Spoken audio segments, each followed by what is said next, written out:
O Senhor esteja convosco. Ele está no meio de nós. Proclamação do Evangelho de Jesus Cristo, segundo Marcos. Glória a vós, Senhor. Naquele tempo, Jesus voltou para casa com os discípulos e de novo se reuniu tanta gente que eles nem sequer podiam comer. Quando souberam disso, os parentes de Jesus saíram para agarrá-lo, porque diziam que ele estava fora de si. Palavra da salvação, glória a vós, Senhor. Meus irmãos e minhas irmãs, estamos dando continuidade neste tempo comum, vendo Jesus na sua atividade.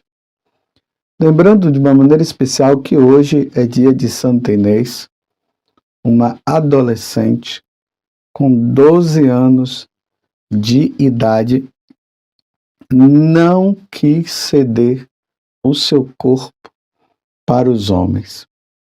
Consagrou-se inteiramente a nosso Senhor Jesus Cristo e nessa luta dela, ela derramou sangue, professando a fé e proclamando também a sua virgindade por nosso Senhor Jesus Cristo. Voltando para o Evangelho de hoje, um espetáculo. Nós vamos vendo aqui uma passagem que não dá para a gente entender muito, não. Imagina Jesus, depois de pregar tanto, porque notem que a multidão estava atrás dele. Como eu tenho dito para vocês, São Marcos, ele vai mostrando para nós essa atividade contínua de nosso Senhor Jesus Cristo. Jesus que está aqui, está acolá, as multidões atrás dele. Esses dias nós vimos que a fama dele foi se espalhando por todas as redondezas, já estava até indo além do Jordão, indo também além das fronteiras de Israel, e está ali Jesus pregando, anunciando a boa nova. Hoje nós nos deparamos com essa situação. Os parentes de Jesus que estavam observando as multidões indo atrás de Jesus. Jesus naquela sede, naquela fome de salvar almas. Chegou ao ponto que nem para comer Jesus estava tendo mais tempo. Porque ele veio para salvar. Ele veio para nos redimir. Ele veio para nos dar a salvação. E nós percebemos isso nesses dias, diante de tantas pessoas. Vocês se lembram quando Jesus chamou Mateus, que estava na coletoria de impostos? Vocês viram o que foi que aconteceu? Mateus fez aquela festa. Os doutores da lei não compreenderam porque Jesus estava com os pecadores, estava também com os cobradores de impostos. Como poderia ele se misturar com essas pessoas? Mas ao mesmo tempo Jesus disse: eu vim para os doentes, eu vim mesmo para os pecadores, eu vim para salvar. A minha missão foi essa. O Pai tinha dito para mim que ninguém podia se perder. Por isso que eu vim, porque o médico, ou melhor, o doente precisa do médico. E eu sou o médico das almas. Por isso que Jesus estava empenhado ao ponto de não ser entendido pelos seus parentes. E os parentes de Jesus começaram a dizer que ele estava fora de si. Em outras palavras, era um louco. Como pode estar nessa vida desse jeito? Ele é um louco. No versículo seguinte, ali vai dizer também que aqueles fariseus, os doutores da lei, diziam que ele estava possuído pelo demônio, por Beelzebul. Jesus não estava sendo compreendido por aqueles que tinham o coração endurecido. Mas ele precisava cumprir a missão. Foi para isso que eu vim. Eu vim para que todos tenham vida, e vida em abundância, ou seja, que todos tenham vida eterna. Essa vida em abundância aqui é a vida eterna, é a vida com Deus, é a vida com Ele na eternidade. Ele veio para salvar almas, e nenhuma alma pode se perder. Nenhuma. Aonde tivesse uma pessoa necessitada de ter esse encontro com Jesus, Jesus ia. E as multidões que iam ao encontro dele, porque está ali o Salvador. Está um homem ali que fala com autoridade, até os demônios se submetem a ele. Vocês viram aquele paralítico que foi curado?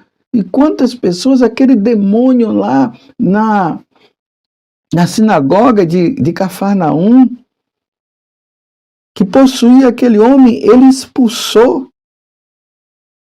E Jesus ali, nessa intensidade de salvar a alma. E os parentes acabaram não compreendendo e dizendo que ele estava fora de si, que ele era um louco.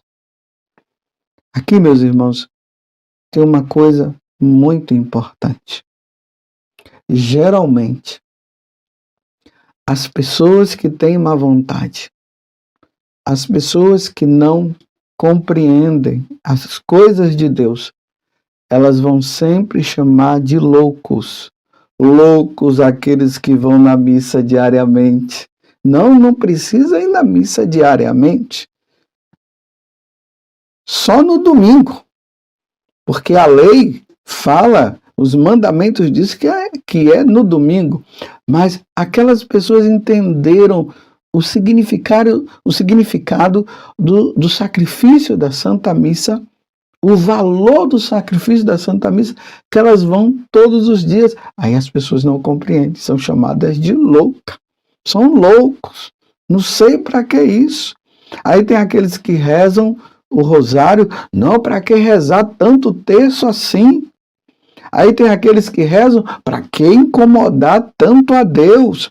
Vai sempre colocando empecilho, vão sempre colocando dificuldade em relação àqueles que querem viver essa vida com Deus, essa vida santa. Bem, não é necessário isso, agora está ficando mais louco. O mandamento da igreja diz que nós devemos nos confessar pelo menos uma vez por ano.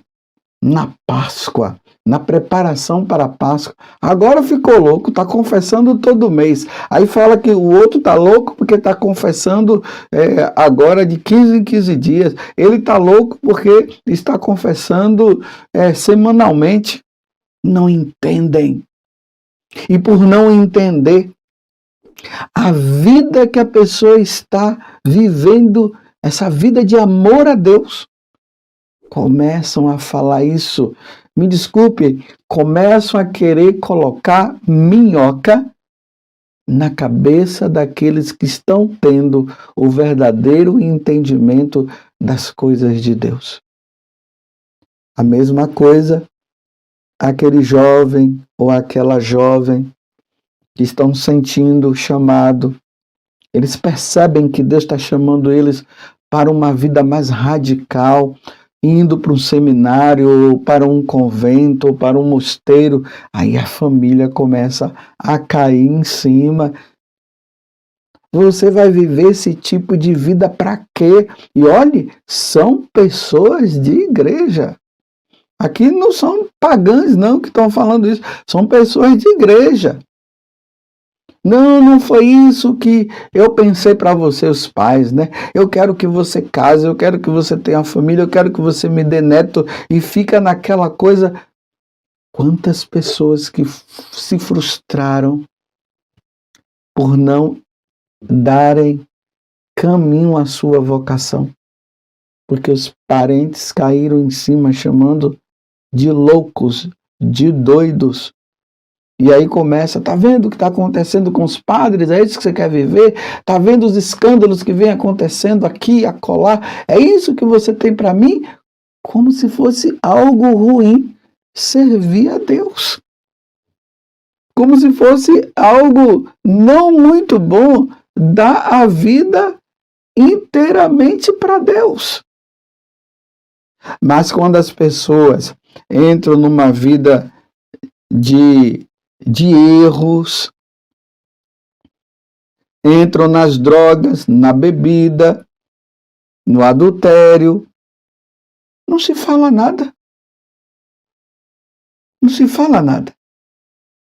Agora, quando quer ser de Deus, para servir a Deus, ser todo inteiro do Senhor, começa, é um louco, é um doido, precisa levar num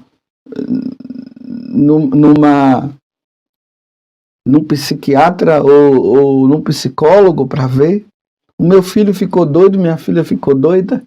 Santa Teresa d'Ávila, ela dizia o seguinte, que os parentes são as últimas pessoas que um vocacionado deve recorrer para perguntar alguma coisa. Só se os pais, os irmãos, os primos e todos forem bem religiosos e desejarem isso para as pessoas. Fora isso, é querer intervir. Nós, sacerdotes que atendemos tantas pessoas, nós nos deparamos com mulheres, com homens, né, que por causa dos parentes que impediram eles no caminho da vocação, casaram, são até pais, ótimas mães, mas lá no fundo frustrados porque queriam ser inteiramente de Deus. O Catecismo da Igreja fala que os pais não podem interferir na vocação dos seus filhos. Não pode. Isso é um pecado grave impedir. Porque depois isso vai criar muita confusão, muito problema. É preciso deixar que o jovem siga o caminho. Porque quando se entra num seminário, quando se entra num mosteiro, num convento, não significa que a pessoa, ela vai até se tornar padre, freira, ou monge ou monja. A entrada é justamente para se observar, para ver. Há todo um acompanhamento que é feito e as pessoas, elas vão, na medida que o tempo vai passando, vai discernindo. Imagine um jovem, quando ele entra num seminário, ele vai ser ordenado depois de 7, 8, 10 anos, dependendo da situação. Na vida religiosa também, para se consagrar também, leva muito tempo, porque é um discernimento bem aprimorado.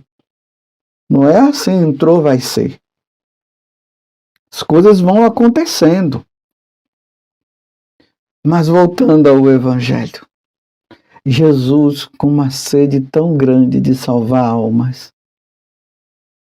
ele não estava tendo tempo nem para comer e os seus parentes não entendiam e chamavam ele de louco, de doido. O mundo jamais compreenderá as pessoas que compreenderam que a vida delas deve ser voltada para Deus. Nunca esqueça disso. O mundo, as pessoas que estão no mundo, as pessoas que não estão na convivência com Deus, as pessoas que não querem saber de Deus, elas vão sempre colocar empecilho para todos aqueles que querem viver a vida com o Senhor. Continue sendo firme. Quantos casais, às vezes, o esposo brigando com a esposa porque ela vai na missa. Ou o contrário, a esposa brigando porque o filho, porque o pai, porque o esposo vai. Uma vez uma moça, ela me dizia o seguinte: padre, eu vim para o retiro de carnaval. Foi aqui na Canção Nova. Ela se dispôs, quis vir, quis participar, porque também ela já estava cansada do carnaval, das coisas, do pecado, que muitas vezes o carnaval vai incentivando, o mundo vai incentivando. E o pai dela pegou no pé dela. Eu não quero que você vá fazer esse tal retiro de carnaval. Eu não quero que você fique lá rezando o dia todo. Eu não vou dar o dinheiro para você ir, não. Agora, se você quiser ir para o carnaval, eu te darei o dinheiro. Eu te darei tudo para você ir no carnaval. Meu Deus do céu. Em vez de esse pai se alegrar por saber que a filha dele está fugindo das situações, porque muitas vezes o que é que acontece nesses carnavais? Os frutos do carnaval, o quê? Muita briga, morte, muita droga. Muitas vezes é isso. Antigamente o carnaval era uma coisa mais familiar. Mas hoje em dia, não, o pai estava lá triste, como um outro pai também, na maior tristeza, porque a filha agora estava procurando se vestir, né, de forma mais modesta. Aí o pai brigando, não quero tá parecendo uma velha, tá vendo? É uma louca. Tá, é isso que dá rezar demais. Meu Deus do céu. No final, todo mundo quer ir para o céu, né? Quando se pergunta, todo mundo quer ir para o céu, todo mundo quer estar com Deus, mas até chegar lá, vai se colocando muitos empecilhos. É preferível viver no pecado do que viver na graça. É preferível viver no pecado do que viver na santidade. É assim. Veja a situação em que está o mundo. Demos graças a Deus. Você que é pai e mãe, dê graças a Deus de você ver o seu filho rezando, sua filha rezando, de ir para a igreja, de ter boas companhias.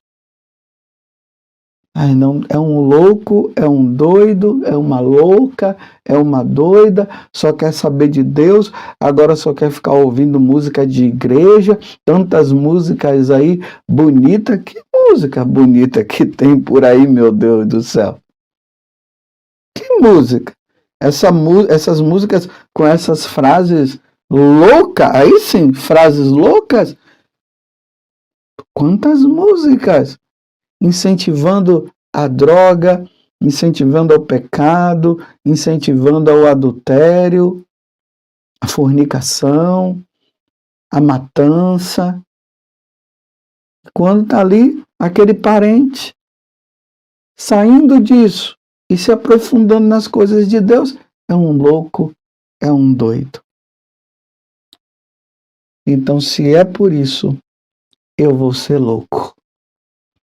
Eu quero ser louco por Jesus. Eu quero que o meu amor a Jesus chegue sim à loucura, porque eu quero servi-lo de todo o coração. E espero que você também seja assim. Diante desta incompreensão dos parentes de Jesus e olhando para Nossa Senhora, que guardava tudo no coração, digamos: ó Virgem Santíssima, não permitais que eu viva e nem morra em pecado mortal. Em pecado mortal eu não hei de morrer, porque a Virgem Santíssima há de me valer. Valei-me, Virgem Santíssima. Louvado seja nosso Senhor Jesus Cristo, para sempre seja louvado, e a sua mãe, Maria Santíssima.